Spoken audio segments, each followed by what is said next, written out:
Alrighty, welcome back in. We just talked about Nick Saban and some of his comments about the state of college football. A lot of us are very upset about what's going on with conference realignment and the playoff and everything in between. So there's tons of stuff to fix in this sport, and hopefully Nick Saban can at least be part of that change. But now it's time for some breakout candidates for 2024. We did the offensive side of the ball last week. We intended to do the defensive side of the ball on Friday of last week. And as some of you might know, that entire broadcast was just very choppy and not listenable. So we're going to pick it back up here. And we'll start at UGA. We'll start with Jalen Walker, an inside linebacker at UGA, a dude that is just incredibly talented. A guy that UGA struggled a little bit with having that dominant interior defensive line that they've had over the past couple of years, and a big reason why they've had such incredible defenses is having that, push in the middle and then being able to finish off sacks on the outside. And it's something they really struggled with, even with, Jalen Walker and Michael Williams and all of these talented edge rushers on the roster. They just weren't able to get home that often. But I think that will change next year. They added Xavier McLeod from South Carolina to help kind of that defensive tackle room. Got a couple of guys back from the NFL draft that definitely would have gotten drafted, definitely would have been a big part of the conversation going into Combine Week, and Nazir Stackhouse. So tons of guys coming back on the defensive line. I think the defensive tackle should be much more talented next year, and then that just frees up rushing lanes for these really uber talented and uber athletic edge rushers, and Jalen Walker might be chief among them. He's someone that actually kind of reminds me of Trayvon Walker. They have no relation, so it would be really cool if they did, but they are not related in any way, but they are very, very similar as football players. Two guys that are incredibly athletic, lack a little bit of the exact, the technical parts of pass rushing that a lot of people knock Trayvon Walker on going into the draft process. But the dude obviously went number one overall, so I don't think he's too worried about what everyone else was saying about him. And I think Jalen Walker is someone that could absolutely burst on the scene in the same type of way as Trayvon Walker did while he was at UGA. He is someone that can absolutely rush the passer, but he is not married to that necessarily. They have tons of really talented linebackers, which help him kind of be more multiple, right? Smile Munden and CJ Allen will be holding it down in the middle of the defense there because both those guys are just insane. They might be the best linebacker duo in the entire country this upcoming year. And then you add a guy like Jalen Walker that can do so many different things, particularly rush the passer. I think this is going to be as vintage of a UGA defense as we could get. I think they're going to be incredibly good at the point of attack, but also that back end is going to be crazy. And we'll get into some of those guys down the road, I'm sure. But someone to watch absolutely for Jalen Walker and UGA, because if they're going to be successful, they're going to need to get to the quarterback, and he might be their best opportunity too. So very excited to see what he can do. Another guy that can absolutely get to the quarterback is Ruben Bain, the edge rusher from Miami. I talked a little bit about him on the Wednesday show last week where I covered the Miami Hurricanes in my Spotlight segment. This dude is as premier of a pass rusher as there is in the country. He had 7.5 sacks as a freshman, which is just insane in and of itself. But also he's kind of like Jalen Walker in the sense that a lot of that is just being a raw athlete. A lot of that is just Ruben Bain being more physically talented than a lot of the guys he was going up against. And now that he has a little bit more time to develop, a little bit more time to add some rush moves, add some counters to some different pass sets and different things like that, I think he could take his game to the next level and be as big of a name in college football as there is next year. And he will obviously be a huge part of their success if Miami wants to make a run at the ACC or even the playoff, because as we know, I mean, going into next year, there are a lot of people saying it's Florida State and then who, right, in the ACC. There's so many different teams that you could slot into that number 2 spot. I think Clemson is the safe choice for the time being, but Louisville is returning or brought in an incredible transfer portal class. Miami is still building something down there in Coral Gables, including adding Cam Ward. So tons of teams fighting for that spot, and Miami could be right in the thick of it as long as Ruben Bain is Ruben Bain throughout the year. So as I talked about in Jalen Walker, I worry a little bit about the interior of that defensive line. Leonard Taylor III leaving is a huge blow. There's no two ways about it. He's someone that really helped their run game, really helped free up that space for Ruben Bain to be be who he is. And if you kind of take him out of the mix, it'll be interesting to see what happens with him going forward. And if they can't get that push on the interior, is Ruben Bain as effective as a lot of people wanted him to be? But then we have another edge from Alabama this time. We have Qua Rousseau, a super talented guy.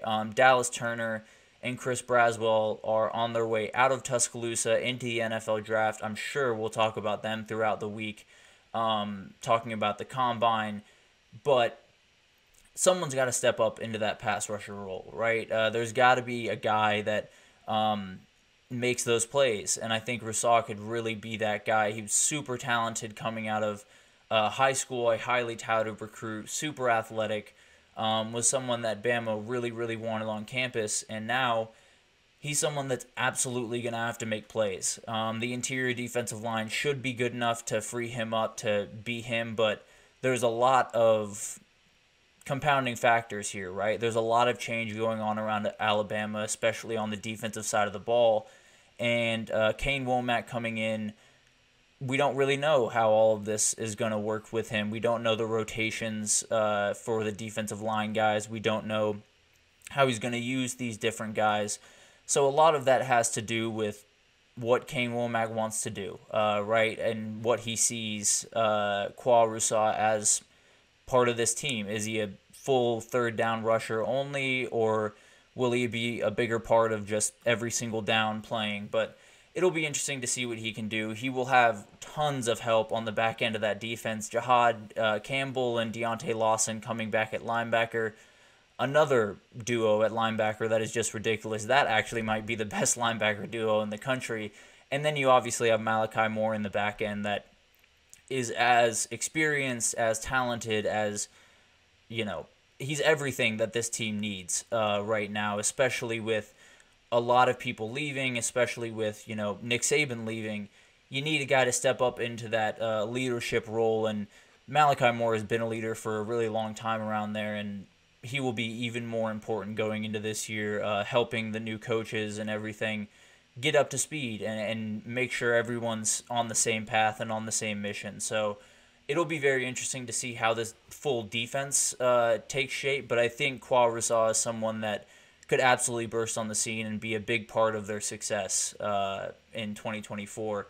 Another guy that's kind of filling a big void that was left is Alfred Collins at Texas. Obviously, we talked about it in the Combine segment. T'Vondre Sweat and Byron Murphy leaving is huge. They were two guys that were as dominant as I've seen defensive tackles at Texas in a very, very long time.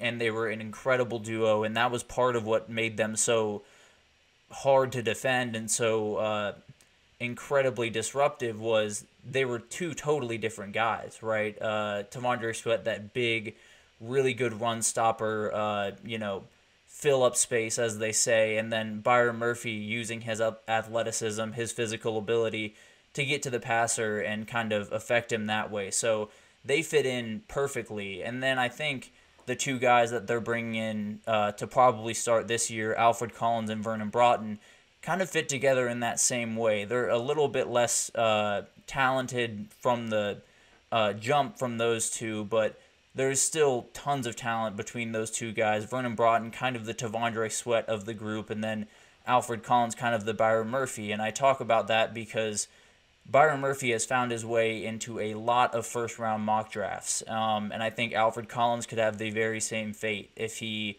puts up the year that I'm expecting of him. He is insanely athletic. He had a pick against Colorado in a bowl game a couple of years ago, I think as a freshman, that just made my jaw drop.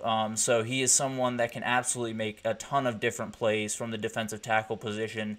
And he's going to have to, because he came back for his senior year because he saw an opening to, get a better draft stock, be a bigger part of this time of year, and be someone that going into Combine Week everyone wants to watch. So I think it's something that he can absolutely pull off. He does have a new D-line coach in Kenny Baker, so it'll be interesting to see how all of that develops throughout the spring. But I think Alfred Collins is someone that not only Texas needs to be successful, but absolutely has the ability to be successful at a very high level very early on in his time playing at Texas. So very interested to see what he can do. And then we'll get into some DBs here. We got, first of all, a guy that I like a lot, that not a lot of people know the name of, but he's someone that I have kind of hitched my wagon to, and I'm very excited to see what he is capable of doing this year. Devin Grant, the safety at Syracuse, he's been someone that I have watched for the better part of last year. I had a job doing some sports scouting for a sports data company, and one of the teams that I covered very closely was Buffalo. He was on that Buffalo team, led the MAC in picks with 5 last year, and then found his way to Syracuse, New York, not North Carolina. And I think the big thing here with him going to Syracuse is there's Fran Brown there. And Fran Brown was just hired as the head coach from UGA, where he was the DB coach for a long time, and he's kind of flipped the culture around that place a little bit in very, very quick time. He added Kyle McCord in the transfer portal. He added tons of guys in the transfer portal that will have a huge effect on this team going forward. But I think Devin Grant is someone that could absolutely excel with Fran Brown in his corner. I think he's someone that will be a huge part of what they do on defensive side of the ball. He can absolutely fly around, comes down in run help really, really well, does a really good job of run fits and having really good angles when trying to make tackles. So he's someone I'm watching very closely. I think it'll be interesting to see how he fits at the Power 5 level, because it is a jump coming from the MAC to the ACC, but an uber talented guy that I'm very excited to see get developed by Fran Brown this next year. And I think someone that could turn some heads and maybe make some people watch some Syracuse football. But finally, we'll finish it off with A.J. Harris, transfer from Georgia, who made his way to Penn State, a very talented cornerback. I thought he was going to be a part of the rotation there at Georgia with Kamari Lassiter finding his way to the NFL, and tons of guys kind of just not, playing at the level that UGA is used to at that cornerback position. I thought A.J. Harris was going to be a big part of 2024 for Georgia, but it turns out he's going to be a big part of 2024 for Penn State. And he's taken over for 2 guys that were as big a part of Penn State's incredible defense a year ago as anyone, in Johnny Dixon and Kalen King. Both these guys were super important to what they do on the back end and freed up this defense to be as good of a defense Penn State has had in however long. I can't even remember how good a Penn State defense has been comparison to the 2024 year, because they were remarkable at every level of the defense a year ago. So obviously losing those guys is a huge blow. A.J. Harris is going to be a huge part of Penn State's success in 2024, because he's going to go up against some dudes. They do have Ohio State on the schedule. There's going to be a ton of talented wide receivers that he has to match up against, because I tend to expect him to be cornerback 1. I tend to expect him to be the guy that he might not follow receivers, but he will be on the elite receiver the majority of the time, the Emeka Ibukas, all those guys. So there's so many assignments that he's going to have to take head on and be a huge part of Penn State winning really, really important football games. So it'll be interesting to see. I'm very excited to see all of these guys play. They're all, super talented athletes, just need a little bit more polishing here and there, and a lot of them are in the perfect places to do that. So it'll be very interesting to see how all of these guys develop. I said on the offensive segment, but I'll say it again. This is not an exhaustive list. We will definitely be coming back to this idea because there are so many guys that I didn't even get a chance to think about, much less get to in this segment. So we will definitely have more coming down the pipe here pretty soon. For the time being, what I got, those are a couple of guys to keep on spring ball and then to the 2024 season. But we're going to take a short break. We will be back with Vibes Monday. We're going to talk a little bit about the new NCAA college football game developments today, but very excited to get into all of that. But we will take a short break, and we will be right back.